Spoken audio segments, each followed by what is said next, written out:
Queridos irmãos, queridas irmãs de Ideal Espírita, em especial nossos irmãos da União Espírita Cristã, a nossa casa de origem, e a todos os demais companheiros que nos assistem agora pela transmissão ao vivo, pela internet, aqui pelos canais, pela Rede Amigo Espírita, um voto de momentos, muita reflexão, de paz para os nossos corações. A gente, só para relembrar, durante esse período aí de pandemia, a UEC está mantendo as palestras públicas de forma virtual, como você está acompanhando agora, na tentativa de reunião presencial. Então, eu queria desejar a você momentos de muita luz, de muita paz, e convidá-los a ficarem conosco para trabalharmos esse tema tão importante que é o sacrifício mais agradável a Deus. A gente vai propor uma leitura preparatória para os companheiros, a gente vai passar na tela, é do livro Pão Nosso, de Chico Xavier, pelo Espírito Emmanuel. E a lição é de número 120, que tem como título Conciliação. Emmanuel vai utilizar-se da fala de Jesus, Evangelho de Mateus, capítulo 5, versículo 25, que diz assim: Concilia-te depressa com teu adversário, enquanto estás no caminho com ele, para que não aconteça que o adversário te entregue ao juiz, e o juiz te entregue ao oficial de justiça e te encerrem na prisão. Em cima desse texto, Emmanuel faz a seguinte reflexão: muitas almas enobrecidas, após receberem a exortação dessa passagem, sofrem intimamente por esbarrarem com a dureza do adversário de ontem, inacessível a qualquer conciliação. A advertência do mestre, no entanto, é fundamentalmente consoladora para a consciência individual. Assevera a palavra do Senhor: concilia-te, o que equivale a dizer: faze tua parte. Corrige quanto for possível relativamente aos erros do passado, movimenta-te no sentido de revelar a boa vontade perseverante, insiste na bondade e na compreensão. Seu adversário é ignorante, medita na época em que também desconhecias as obrigações primordiais e observa se não agiste com piores características. Se é perverso, categoriza-o à conta de doente e dementado em vias de cura. Faz o bem que puderes enquanto palmilhares os mesmos caminhos, porque se for um inimigo tão implacável que te busca entregar ao juiz, de qualquer modo, terás então igualmente provas e testemunhos a apresentar. Um julgamento legítimo inclui todas as peças e somente os espíritos francamente impenetráveis ao bem sofrerão o rigor da extrema justiça. Trabalha, pois, quanto seja possível, no capítulo da harmonização. Mas se o adversário te desdenha os bons desejos, concilia-te com a própria consciência e espera confiante. Muito bem, queridos irmãos, depois dessa leitura, que tem como intenção acalmar os nossos corações, nos ir permitindo adentrar nesse clima de vibrações do mais alto, eu quero convidá-los a fazer uma pequena prece de abertura, rogando a espiritualidade amiga que ampare-nos a cada um que estamos participando dessa reunião. Feche seus olhos, ou, se preferir, mantê-los abertos, mas concentre-se na divindade. Pense em Jesus. Vamos dizer a ele: mestre amigo, conhece os nossos corações, sabe dos nossos sentimentos, dos dilemas que enfrentamos, das lutas do dia a dia. Sabes também a razão pela qual viemos aqui, a essa casa, mesmo que virtualmente, para mais uma vez ouvir o teu evangelho. Então, Senhor, envolva-nos com teu manto de luz. Permita, mestre, que os momentos que vamos passar aqui juntos possam contribuir conosco nessa caminhada em busca de paz, serenidade, harmonia interna e equilíbrio. Ajudai-nos, Senhor. Permita que os equipamentos de transmissão possam todos eles ser também abençoados, que a internet possa manter-se sem oscilações, e permita, Senhor, que ao final dessa reunião possamos ter atingido com êxito a finalidade dessa tarefa, que é divulgar o teu nome, o teu evangelho, e exaltar o teu nome também, Senhor. Fica ao nosso lado, pacifica-nos a mente e o coração, nos permite poder aprender um pouco mais de Ti. E assim, Senhor, damos por iniciada essa palestra pública virtual. Que assim seja, graças a Deus. Pois bem, queridos irmãos, o tema que nós vamos trabalhar é o sacrifício mais agradável a Deus. Esse sacrifício mais agradável a Deus, ele faz parte do capítulo 10 do Evangelho segundo o Espiritismo. E o capítulo 10 tem como título Bem-aventurados os que são misericordiosos, como podem acompanhar na tela. No entanto, antes de adentrar e aprofundar nesses itens 7 e 8 do capítulo 10, queria fazer uma menção com relação ao Evangelho segundo o Espiritismo. Há uma fala de Allan Kardec, registrada no livro Obras Póstumas, da segunda parte, onde recebe o título de Imitação do Evangelho, e a data dessa comunicação, dessa conversa de Kardec com a espiritualidade, é de 9 de agosto de 1863, portanto, meses antes do lançamento do Evangelho, no mês de abril de 1864. E nesse diálogo com a espiritualidade, Kardec faz a seguinte colocação. Ele pergunta à espiritualidade: que pensais da nova obra em que trabalho neste momento?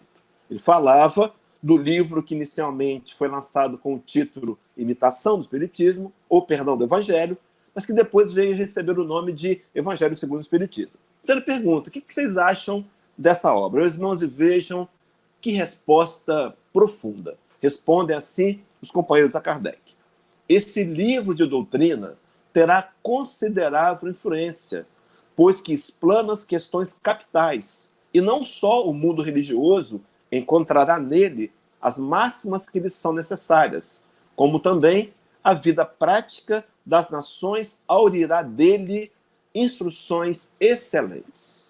Fazia, meus irmãos, uma menção à importância do Evangelho segundo o Espiritismo. E seguem, dizendo a Kardec: fizeste bem enfrentando as questões de alta moral prática, do ponto de vista dos interesses gerais, dos interesses sociais e dos interesses religiosos. Vai pontuando a abrangência do Evangelho segundo o Espiritismo. Segue mais 2 slides dizendo: a dúvida tem que ser destruída. A terra e suas populações civilizadas estão prontas. Já há de muitos os teus amigos de além-túmulo as arrotearam. E conclui dizendo: lança, pois, a semente que te confiamos, porque é tempo de que a terra gravite na ordem irradiante das esferas e que saia, afinal, da penumbra dos nevoeiros intelectuais. Fazia, então, os espíritos a Kardec uma observação, dizendo, ressaltando a importância desse livro. E a conclusão, de fato, vai dizer: acaba a tua obra e conta com a proteção do teu guia.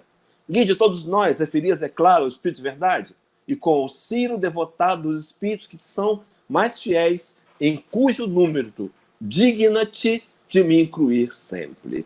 Os Espíritos, meus irmãos, pontuando a cada um de nós a importância do Evangelho segundo o Espiritismo. Caberia aqui, antes de aprofundarmos no tema o sacrifício mais agradável a Deus, nos questionar: será que temos valorizado de fato esse livro? Será que temos utilizado desse livro como sendo esse um código de moral universal, segundo a própria introdução do livro? Será que nós temos lançado mão desse material tão precioso diariamente para poder conduzir o nosso pensamento ao pensamento do Nazareno? Esse pensamento que outrora nós não conseguimos compreender, nós deturpamos, fizemos inserções, adulterações, mas que agora vem, através do Espiritismo, esse cristianismo redivivo, nos apresentar de novo as suas mais profundas bases e a sua essência.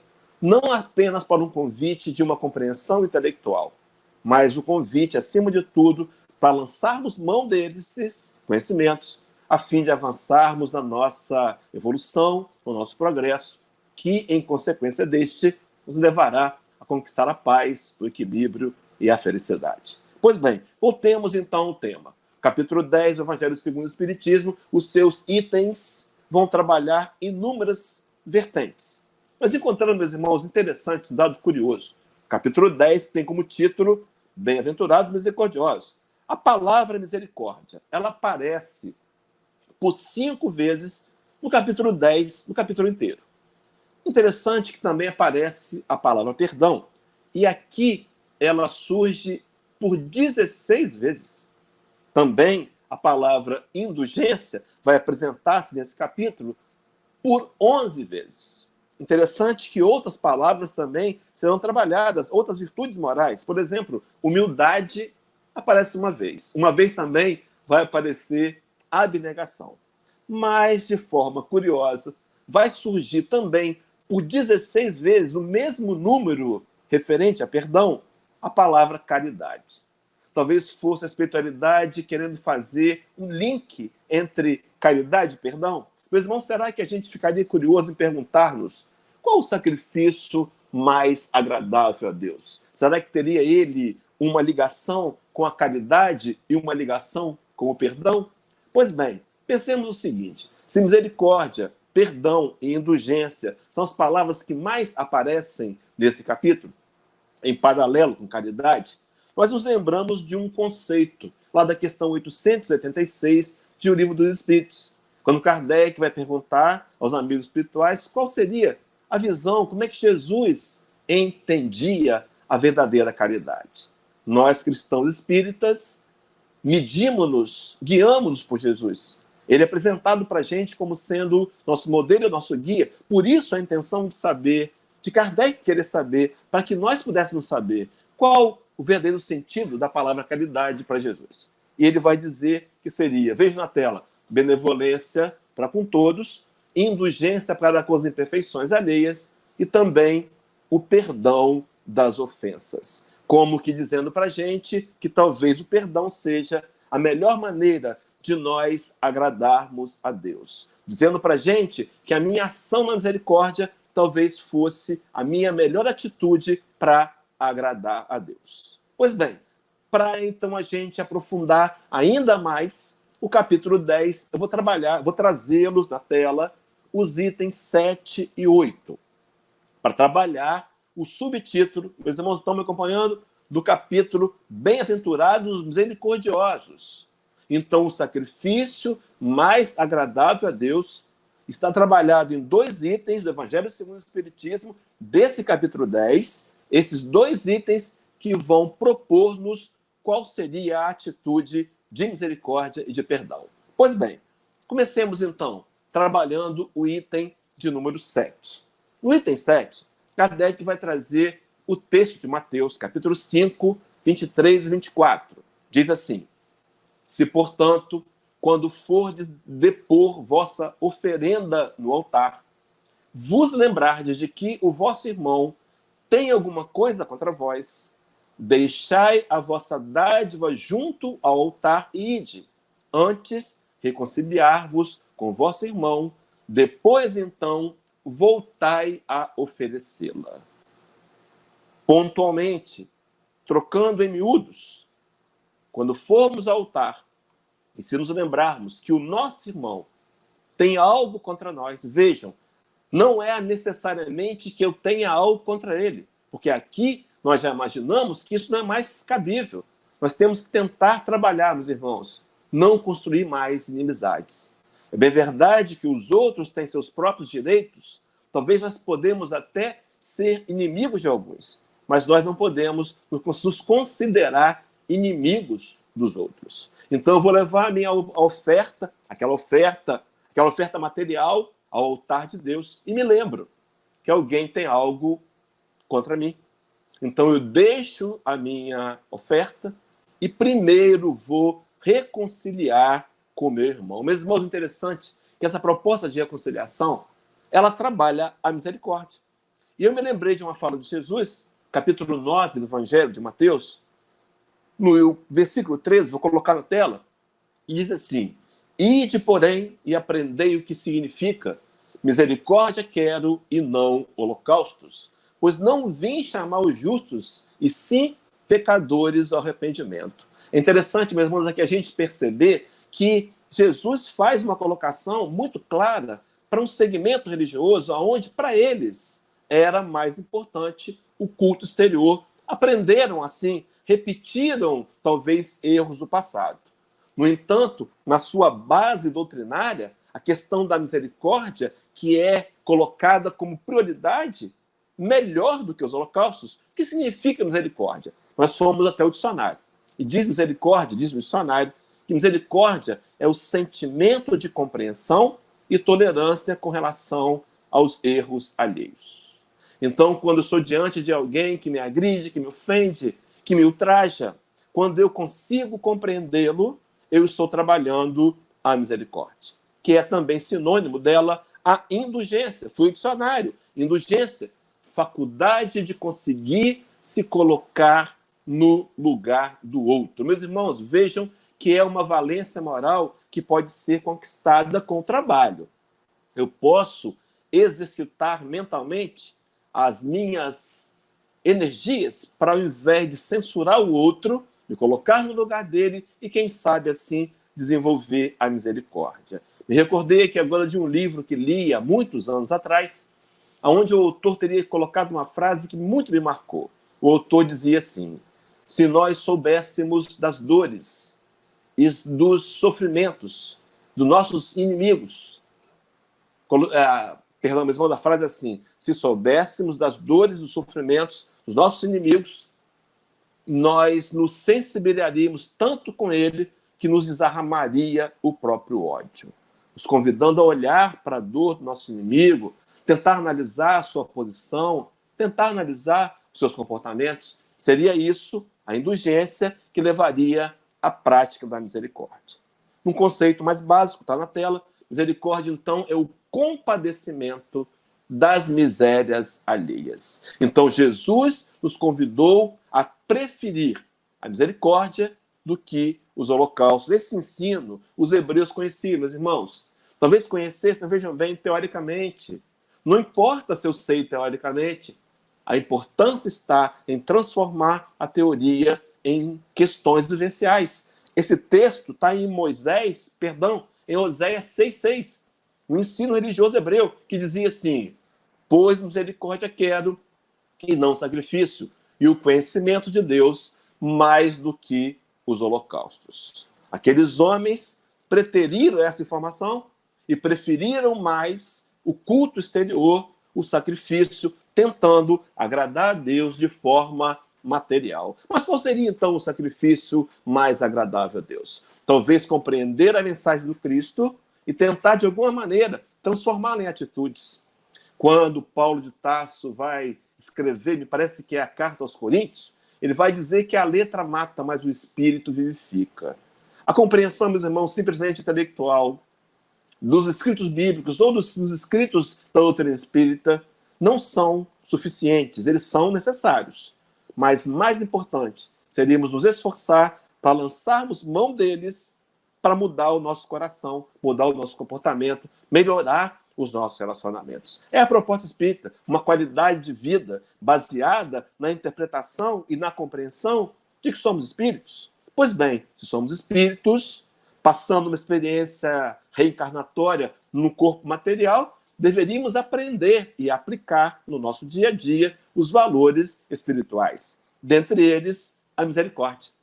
No entanto, quando a gente amplia esse conhecimento desse conceito, misericórdia quero e não sacrifício, e o conhecimento de Deus, eu me lembrei de 3 passagens da literatura espírita. Primeiro, está na tela, capítulo 19, item 11 do Evangelho, que vai dizer assim: amai a Deus sabendo por que o amais. Somos convidados ao culto racional, compreender o amor. Por que amamos a Deus? Por que observamos à nossa volta a sua plenitude? Por que queremos o sentir? Num segundo texto, é a palavra de Jesus em Mateus 22, versículo 34, aquele encontro de Jesus no início do seu ministério, quando um doutor da lei lhe pergunta: qual o maior dos mandamentos? E ele vai dizer que o maior mandamento é amar a Deus sobre todas as coisas e de todo o entendimento. Trazendo para a gente algo que não era novo, nos convidando a entender aquilo que estamos pregando, na intenção de que, meus irmãos, de trazer do entendimento intelectual para o coração, Diz os filósofos que essa é a maior viagem que o homem pode fazer. A viagem de 30 centímetros, do cérebro para o coração. E ainda, para terminar essa parte, falando do conhecimento de Deus como sendo parte do sacrifício da misericórdia, a gente lembra o Espírito de Verdade, capítulo 6, item 5, também Evangelho segundo o Espiritismo, onde aquele que liderou a pleiade de espíritos superiores que trouxeram a codificação, por meio de Allan Kardec, vai nos ordenar: espíritas, instruí-vos. Então, o Espiritismo em plena sintonia com a fala de Jesus, nos convidando: ide, porém, e aprendei o que significa misericórdia quero e não holocaustos. Em outra tradução, e não sacrifícios, pois não vim chamar os justos, e sim os pecadores ao arrependimento. E, meus irmãos, o discurso de Jesus sempre primou pelo arrependimento. Costumo dizer que arrependimento é voltar atrás, arrependimento é a gente se corrigir, e haveria uma razão para isso. Quando Nazareno saiu pela Galileia pregando o seu evangelho, o evangelho do reino, as palavras eram: arrependei-vos, porque é chegado o reino de Deus. Então o Senhor nos convidando nesses versículos a reconciliar com o nosso irmão. Vou colocar um asterisco. Daqui a pouco eu resgato esse reconciliar-vos com o vosso irmão, digo porque, na visão do Cristo, e vou criar e vou pontuar algo extremamente importante para que a gente possa nos equilibrar, sermos mais serenos, termos uma vida melhor, uma vida de mais qualidade. Mas avancemos, meus irmãos, então. Aí entra o capítulo 8 do Evangelho segundo o Espiritismo, capítulo 10, item 8, aonde Allan Kardec, inspirado pelos Espíritos, vão nos lembrar, vão nos explicar aquela fala do sacrifício mais agradável a Deus, de deixar a oferta e só voltar para oferecê-la depois que tivermos reconciliado com nossos irmãos. Diz assim o item 8, Kardec vai discorrendo. Quando diz: ide reconciliar-vos com vosso irmão, antes de depordes a vossa oferenda no altar, Jesus ensina que o sacrifício mais agradável ao Senhor é o que o homem faça do seu próprio ressentimento. Então, o sacrifício mais agradável a Deus é aquilo que o homem faz com o seu ressentimento. Kardec entende, ele compreende que o nível de evolução moral que estamos ainda nos ressentimos. O ressentimento, ele tem a ver com os nossos níveis de orgulho e de egoísmo. No entanto, ficamos ofendidos e nos ressentimos. Então, se eu, por exemplo, manter o ressentimento, segundo a orientação de Kardec, relendo a fala do Nazareno, nós vamos desagradar a Deus. No entanto, eu posso fazer a opção, tá ali o X, de me desfazer dos ressentimentos e assim agradar a Deus. Há uma frase muito conhecida do dramaturgo, famoso dramaturgo inglês, William Shakespeare, onde ele vai dizer que guardar ressentimentos é como tomar venenos e querer que o outro morra. Lembro que eu pontuei o asterisco da fala de Jesus para, antes de oferecer a oferta, voltar, deixá-la do lado, reconciliar com o nosso irmão. É aquela fala de Jesus em Mateus 5, versículo 25, que foi a leitura preparatória. Foi o versículo que deu abertura à leitura preparatória do Emmanuel. Diz assim o texto: reconcilia-te depressa com teu adversário. Jesus sabia, meus irmãos, que quanto mais tempo eu mantiver no meu coração resíduos de ódio, de ressentimento, resíduos esses negativos, deletérios, eles podem nos adoecer. Nós podemos morrer de um câncer que nós mesmos construímos porque não estamos atentos à imperiosa necessidade do perdão. Então, o que o homem faz com o seu ressentimento pode ser decisivo para agradar a Deus ou não. Voltemos lá no início da palestra, agora há pouco. Meus irmãos, será que é o perdão o sacrifício mais agradável a Deus? Na condução do pensamento do codificador, parece que caminhamos para essa conclusão. Mas a pergunta é, seria tão somente o perdão? Vamos avançar. Capítulo 9, Evangelho segundo o Espiritismo, item 7. Um texto atribuído ao Espírito Amigo, que Divaldo Pereira Franco nos revelou há um tempo atrás, a todos nós, como sendo Joana de Ângeles participando da codificação, há uma fala que diz assim, acompanhe na tela, meus irmãos, sede pacientes, a paciência também é uma caridade, e deveis praticar a lei de caridade ensinada pelo Cristo enviado de Deus. Então ele está dizendo que deveríamos praticar a lei de caridade. Essa lei de caridade, vejam que o ano agora é 1864, mas essa lei de caridade é de 1860, na segunda edição do Livro dos Espíritos, é exatamente a questão 886. Como Cristo entendia ser caridade. Qual o conceito dele? A resposta é benevolência para com todos, indulgência para com as imperfeições alheias e o perdão das ofensas. Joana vai utilizar-se isso como sendo uma lei de caridade que nós devemos praticar. Mas segue diante dizendo, a caridade consiste na esmola dada aos pobres, é a mais fácil de todas. Outra, porém, muito mais penosa e, consequentemente, muito mais meritória. Qual seria essa, então, a mais meritória? Meus irmãos, deixa eu abrir um parênteses aqui. A caridade consiste na esmola dada aos pobres, é a mais fácil de todas. Coloquei 2 asteriscos ali em cima, que daqui a pouco eu vou resgatar. Mas eu queria, talvez, fazer até uma brincadeira. A gente, que é espírita, parece que tem uma certa dificuldade. Conheço várias casas que tem um quadro negro onde as pessoas colocam, eles oferecem cestas básicas e há um quadro negro. Então os alimentos podem ser trazidos a quilo, por quilo. Então tem lá, 60 quilos de feijão. Então alguém trouxe 3, eles apagam e botam, faltam 57 quilos. Como que ajudando as pessoas que podem contribuir com 2, 3 ou 1, ou pelo menos coração, participassem para que todos pudessem compor 60 cestas básicas para oferecer. Meus irmãos, parece que quando a gente fala em dinheiro, o espírita tem um escorpião no bolso, né? Parece que ele não quer ofertar. Ele não tem essa movimentação para botar a mão no bolso. Mas, segundo João de Antes, vou trabalhar daqui a pouco, é a caridade mais fácil. A de dar aquilo que nós temos para ajudar necessitados. Outra, porém, há muito mais meritória. Então, a caridade mais meritória, Joana vai dizer para a gente, sabe qual é, meus irmãos? Vejam, fazendo o link com Kardec, a de perdoarmos aos que Deus colocou no nosso caminho para ser instrumentos do nosso sofrer e para nos porem à prova a paciência. Bom, então o sacrifício mais agradável a Deus é o de perdoar. Mas, meus irmãos, talvez a minha dificuldade de perdoar é porque eu não tenho entendido ainda a necessidade do auto-perdão. Então, quando eu não consigo ainda ter uma facilidade de perdoar o meu irmão de jornada, é porque talvez eu não tenha entendido que eu preciso me perdoar. O Espiritismo tem um pensamento muito linear com relação ao auto-perdão, que também é paralelo com o da autoestima.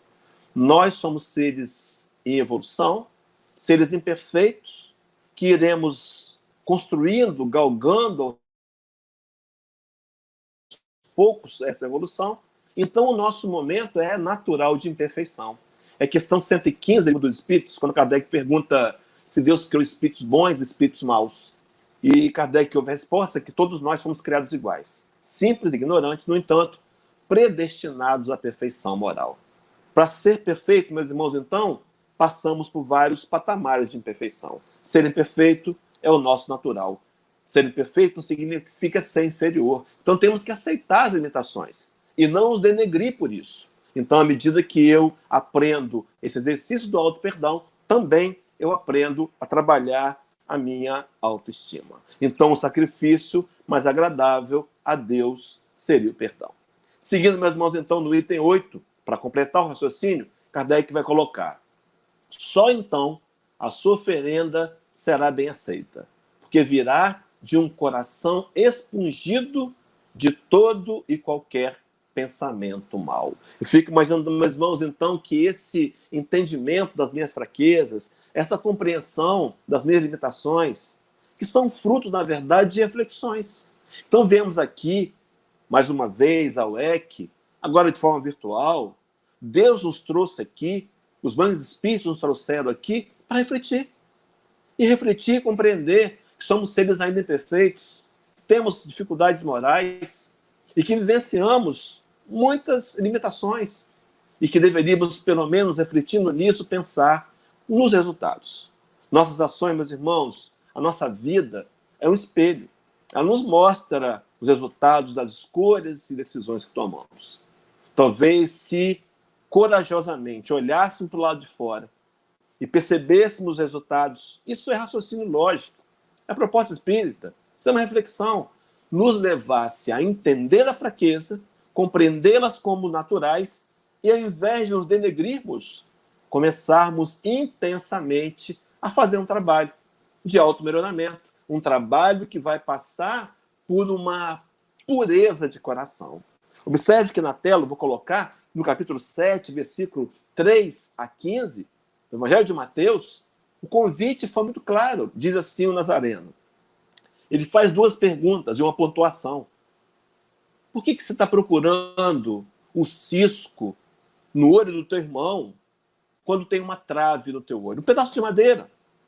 Como é que você quer tirar o cisco do olho do teu irmão se tem uma trave no teu próprio olho? Hipócrita, olha primeiro para você. Tira primeiro a trave do teu olho. Nos convidando a um olhar sincero e honesto para nós mesmos. Mais tarde, o Espiritismo transformaria isso numa questão muito pontual, no 919, onde Allan Kardec vai perguntar à espiritualidade qual o método mais prático e mais eficaz que tem o homem de se melhorar nessa vida e de vencer a sua inclinação ao mal. Deixa eu fazer um paralelo rápido aqui. Kardec tinha compreensão de que nós temos uma inclinação ao mal. Isso está em 1860, segunda edição do Livro dos Espíritos. No Evangelho segundo o Espiritismo, quando Kardec vai falar do verdadeiro homem de bem, do espírita verdadeiro, olha como é que ele diz, lá, capítulo 17, Sede Perfeitos, item 4. Reconhece-se o verdadeiro espírita pela sua transformação moral, e vejam, e pelos esforços que emprega para domar suas más inclinações. Então Kardec entende a naturalidade do fato de nós termos más inclinações, de sermos inclinados ao mal. Com base nisso, ele pergunta qual a maneira, qual o método mais prático, mais eficaz.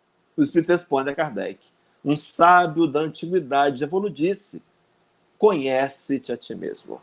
Nos mostrando que a tarefa do autoconhecimento é fundamentalíssima para entender as fraquezas, não para nos denegrir, mas para poder combatê-las. Quando Kardec vai falar no mesmo capítulo 17, agora item 3, do verdadeiro homem de bem, ele vai dizer que o verdadeiro homem de bem é aquele que procura diariamente conhecer, se autoconhecer, estuda-se a si mesmo.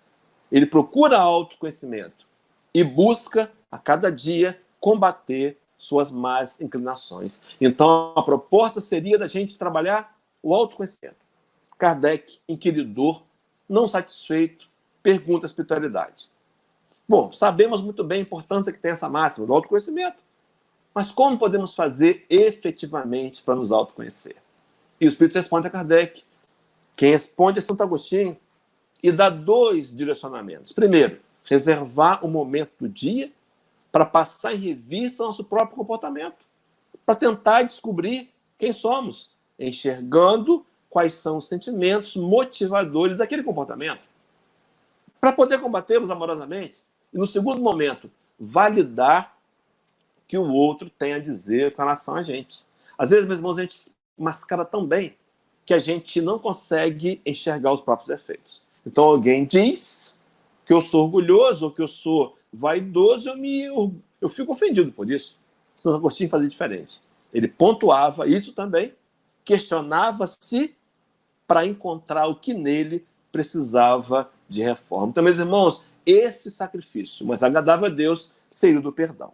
Voltando para o capítulo, no item 8, capítulo 10, conclui Kardec dizendo assim: ele materializou o preceito porque os judeus ofereciam sacrifícios materiais, cumpria-lhe conformar suas palavras aos usos ainda em voga. Então ele traz a informação daqueles homens que ainda ofereciam sacrifícios a Deus. No entanto, agora ele apresenta uma nova forma. Lembram? Voltando lá atrás, sacrifício, misericórdia quero e não holocausto. Diz assim a conclusão, caminhando para a conclusão desse capítulo 10. O cristão, desse item 8 do capítulo 10, o cristão não oferece dons materiais, pois que espiritualizou o sacrifício. Então, aquele sacrifício lá do João de Anjos, daqueles 2 asteriscos, que ela diz que a caridade, a esmola dada aos pobres é a caridade mais fácil, mais simples. No entanto, uma outra muito mais meritória. Meus irmãos, espiritualizar o sacrifício. Trazer a espiritualização para tudo que fazemos. Então, vamos lá. Vou entregar uma cesta básica ou vou entregar um agasalho a alguém carente? Eu posso espiritualizar essa ação e transformá-la em caridade verdadeira. Eu posso criar, na hora de entregar esse agasalho, eu posso colocar, por exemplo, uma informação espírita no bolso, um bilhete. Eu posso dar uma palavra de carinho. Eu posso abraçar cordialmente o irmão. Então, estou, além de transformar, de dar o amparo necessário material, eu estarei também transformando em caridade. E aí conclui dizendo, com isso, porém, o preceito ainda mais força ganha. Ele oferece sua alma a Deus e essa alma tem de ser purificada. Meus irmãos, interessante que aqui, então a gente vai vendo que o sacrifício mais agradável a Deus passa pelo perdão e passa pela atitude da caridade. Palavras bem trabalhadas amplamente em todo o capítulo 10. No entanto, agora ele fala de purificar a alma. Uma alma purificada, então, seria uma alma que poderia, entrando no templo do Senhor, deve ele deixar fora todo sentimento de ódio e de animosidade, todo o mau pensamento contra o seu irmão. Meu irmão, não seria isso o perdão? Não seria por meio do perdão? Então eu vou levar meu sacrifício, a minha oferta material, meu esforço na tarefa, o que é que seja. Reconcilia-te primeiro com teu irmão. Lembra-te se tem alguma coisa contra ele. Esse é o sacrifício mais agradável a Deus. Sabe por quê, meus irmãos? Quando eu ajo assim, eu estou vencendo as chagas da humanidade. Estou vencendo a mim mesmo.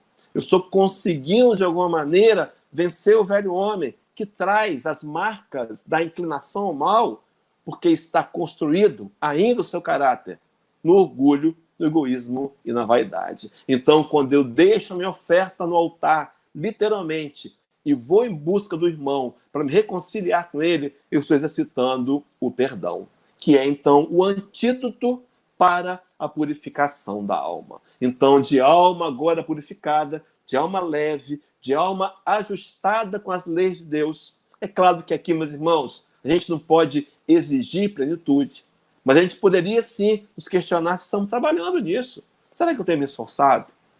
Será que eu tenho, de alguma maneira, tentado fazer a minha parte para entender a importância, a necessidade do sacrifício mais agradável a Deus, desse auto-perdão, desse perdão, de trabalhar a misericórdia, de exercer a caridade? Será que eu tenho entendido? Eu tenho procurado, de alguma maneira, fazer isso? E aí, então, vem a conclusão do capítulo.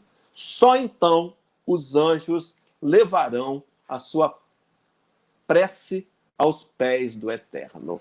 É interessante a gente lembrar lá de Mateus 6, versículo de número 12, não é?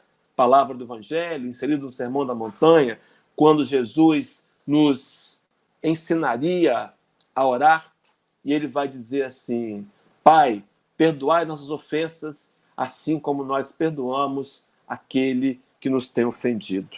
Podemos sim rogar a Deus que perdoe nossos erros. Podemos pedir a Ele misericórdia, podemos sim, mas é preciso primeiro perdoarmos os erros dos nossos irmãos. Como se fosse uma condição, e é. Sabe por quê, meus irmãos? Porque na lógica do Evangelho, que nós não entendemos, mas que agora, com o Espiritismo, somos mais uma vez convidados ao entendimento, nós deveríamos fazer pelo outro. Está aí, Mateus 7,12. Assim como quereis que os homens os façam, assim fazei vós também a eles, porque esta é a lei e os profetas. Então a gente, no entendimento de Jesus, deveríamos fazer pelo outro como gostaríamos que os outros nos fizessem. É interessante que às vezes a gente censura os fariseus temos uma certa animosidade para com eles, afinal de contas, mataram Jesus. Mas quantas vezes nós temos sido os fariseus modernos? Também temos nas mãos 2 pesos, 2 medidas. Quando queremos o perdão, temos um discurso, dizemos, olha, nós somos humanos, cometemos erros, eu mereço ser perdoado. Verdade, faz sentido. Mas quando é o outro que comete um erro, nós nos tornamos em juízes de mão pesada. Será, meus irmãos, que não deveríamos agir diferente? Se queremos que o outro seja tolerante com a gente, que ele seja paciente, que ele tenha mais consideração para conosco, não deveríamos nós mesmos atuar nesse mesmo viés? E aí, para fechar, o item 8 está na tela e diz assim, eis aí que ensina Jesus por essas palavras. Deixai a vossa oferenda junto do altar e ide primeiro reconciliar-vos com vossos irmãos, se quiserdes ser agradável ao Senhor. Meus irmãos, será que nós queremos ser agradáveis ao Senhor? Será que nós entendemos que nessa dinâmica de pensamento, lembra o título do capítulo, Bem-aventurados misericordiosos, é a bem-aventurança. Capítulo 5 de Mateus, versículo 7. Bem-aventurados os misericordiosos. Por quê, meus irmãos? Porque alcançarão a misericórdia.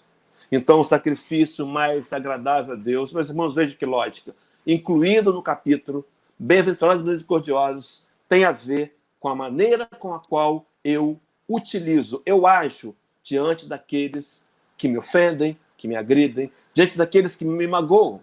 Quando eu opto pela misericórdia, quando eu opto por esquecer os prejuízos, quando eu opto por esquecer as ofensas, eu estou trabalhando, eu estou agradando a Deus. No entanto, do mesmo modo, o contrário é verdadeiro, quando eu prefiro manter os sentimentos, eu estou desagradando a Deus. É claro que nós temos livre-arbítrio, podemos fazer escolhas, as escolhas nos pertencem, mas num pensamento linear, atrelado à questão 614 do Livro dos Espíritos.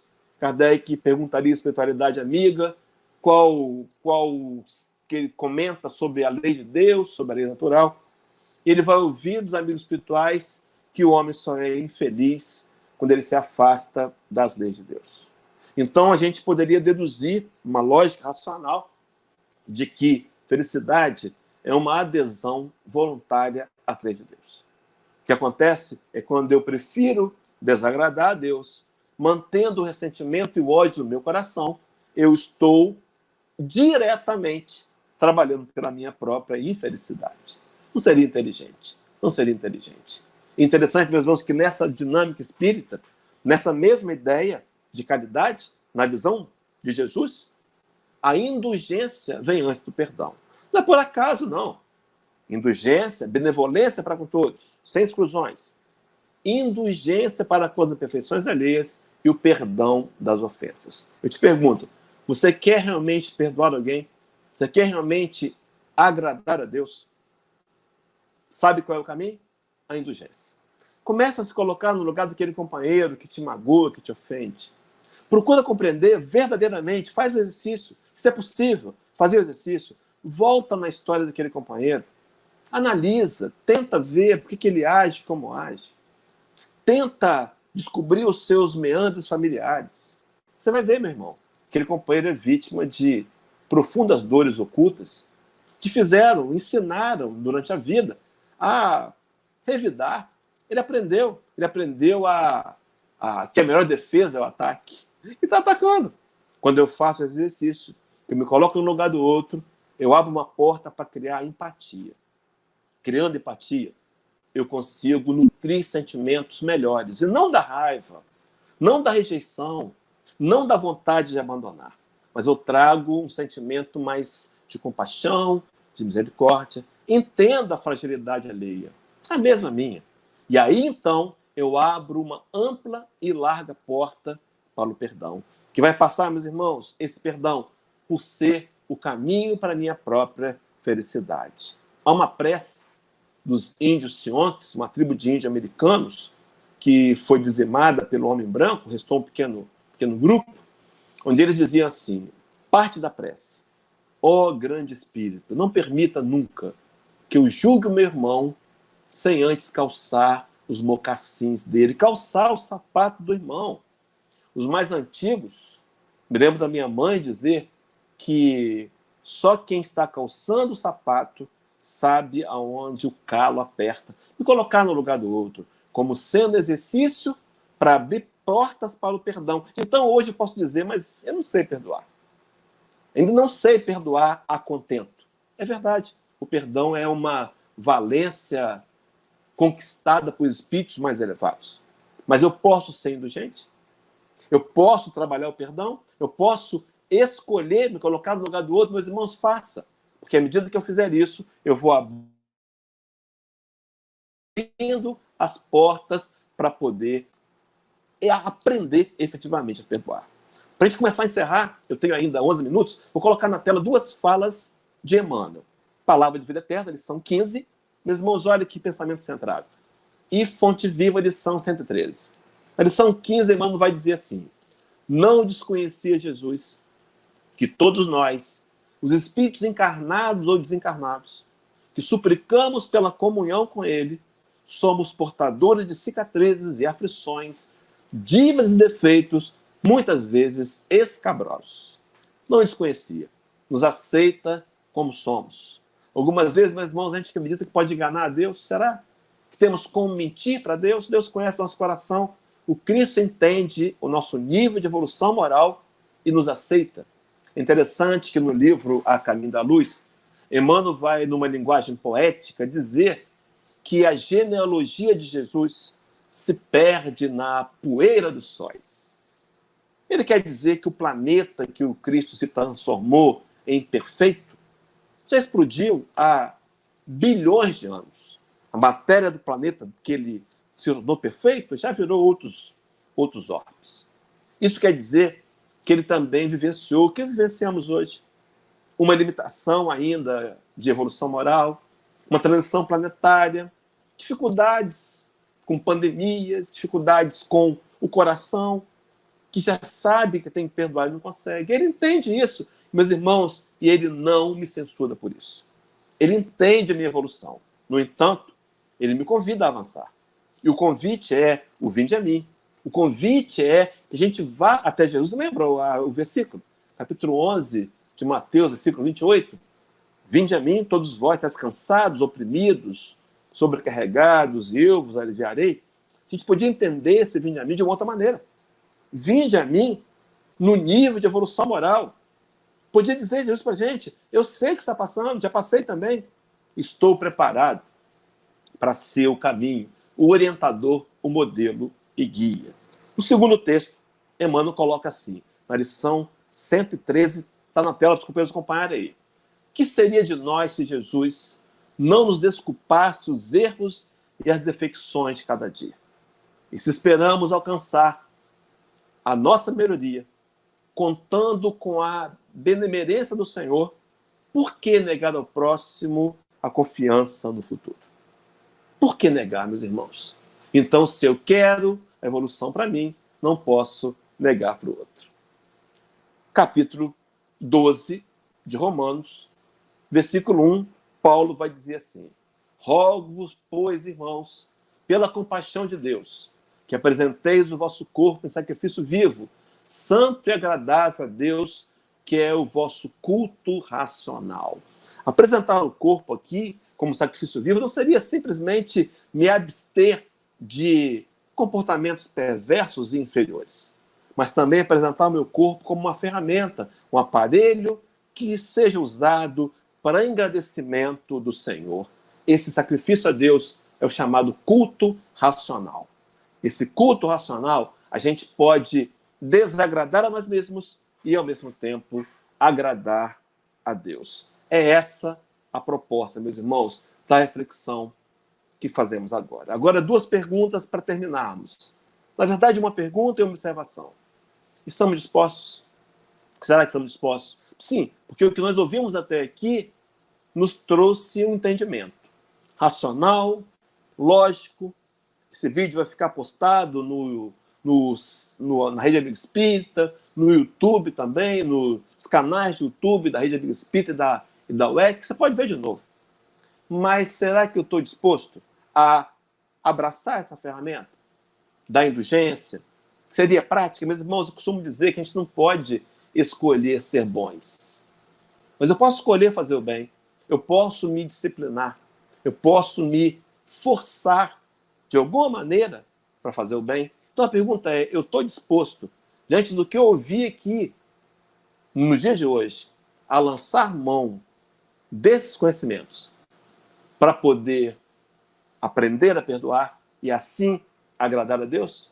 Então a pergunta é, estamos dispostos aos esforços para nos tornarmos misericordiosos? Meus irmãos, não será uma misericórdia sem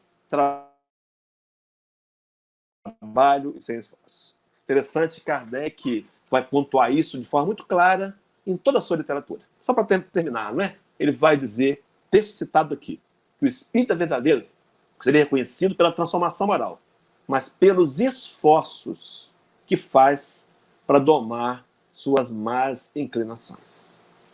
Será, meu irmão, que eu estou disposto? Será que, de fato, a pergunta fica na tela, será que eu estou disposto a fazer os esforços para me tornar mais misericordioso? Sim, porque à medida que eu aprendo a ser misericordioso, naturalmente, eu vou me compadecer com as dificuldades alheias e eu vou entender que o perdão é a ferramenta mais propícia para a gente agradar a Deus. Fica aqui, meus irmãos, então, o nosso comentário, fica aqui a nossa prece, para que as informações de hoje possam calar profundamente em nossos corações. Meu irmão, minha irmã, a gente tem uns minutos, eu quero só dizer para você que virtualmente a UEC mantém as reuniões, nós temos reuniões. Se você está chegando agora na UEC, né? Reuniões às terças-feiras, às 16 horas, aos sábados, às 18 horas e às quintas-feiras, às 20 horas. E você ser nosso convidado. Vamos encerrar então essa oração, essa reunião, fazendo uma prece, convidando os companheiros a fecharmos os olhos mais uma vez e pensando em Jesus e agradecer. Senhor, nós somos gratos a Ti por tanto ensinamento, tanta compreensão tão racional do Teu Evangelho. É bem verdade que no passado nós não tínhamos e talvez a Tua compreensão e tolerância para conosco tenha sido mais ampliada. No entanto, agora, Senhor, nos ajuda a nos autodesafiarmos, para lançarmos mão desse conhecimento e sairmos daqui, dessa tela, dessa reunião virtual, para olhar para aqueles que estão à nossa volta, que temos chamado de desafios, para olhá-los com mais indulgência. E quem sabe, Senhor, dar um passo adiante na prática do perdão, para um dia sermos espíritos que perdoam com extrema facilidade. Ajudai-nos, Senhor, ampara-nos, ampara a UEC, ampara os trabalhadores, aqueles que promovem essa transmissão virtual, ampara cada um dos companheiros e fica ao nosso lado, Jesus, nos ajudando hoje, agora e sempre, é a nossa oração. Pois bem, queridos, votos então de dias de paz e de luz, fiquemos em casa, nesse período de quarentena, e pode contar com a gente aí da UEC para, de alguma maneira, preencher o seu tempo com informações salutares. Um abraço, querido. Deus abençoe cada um de nós.